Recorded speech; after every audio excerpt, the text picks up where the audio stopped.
Pourquoi une enquête publique ? Après plusieurs années d'études et de concertation, le projet d'autoroute Castres-Toulouse est présenté à l'enquête publique. Une enquête publique, c'est un moment fort d'échange où chaque citoyen peut prendre connaissance du projet dans sa globalité et exprimer ses éventuelles remarques. Le dossier d'enquête est constitué de plusieurs volumes présentant l'analyse des avantages et des inconvénients du projet. En termes d'avantages, une route plus fluide et plus rapide, mais aussi plus sécurisée, tant pour les usagers que pour les riverains. L'étude d'impact qui est contenue dans le dossier d'enquête comporte également la présentation des effets du projet et les mesures d'accompagnement en faveur des riverains, des agriculteurs, de la faune et de la flore par exemple. Comment se déroule l'enquête publique ? Tout d'abord, le projet de dossier d'enquête, encore provisoire, a été adressé au sein des différents services de l'État et collectivités concernées qui ont pu chacun émettre leurs avis.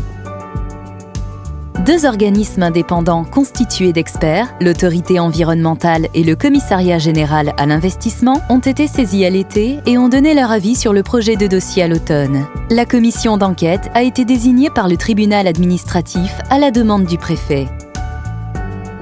Cette commission, formée de personnes indépendantes, a proposé les modalités pratiques de déroulement de l'enquête publique. L'arrêté préfectoral annonçant l'ouverture officielle de l'enquête publique est relayé par des publicités dans la presse et par des affiches sur le territoire concerné.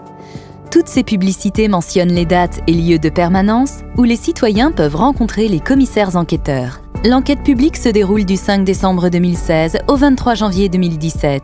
Le dossier d'enquête est en libre consultation dans les mairies des communes concernées par le tracé. Chacun peut s'exprimer, soit sur le registre disponible dans les mairies, soit en adressant ses observations à la commission d'enquête. Une fois terminée, la commission d'enquête rédige son rapport et remet ses conclusions. Et après l'enquête ? Sur la base du dossier et des conclusions de la commission d'enquête, l'État devra se prononcer sur l'utilité publique du projet. Une fois déclarée d'utilité publique et, après un appel d'offres, la construction de l'autoroute entre Verfeil et Castres pourra être confiée à un concessionnaire. Le doublement de la bretelle entre Verfeil et l'A68 sera confié à son gestionnaire actuel, ASF. Les concessionnaires se chargeront de la réalisation du projet.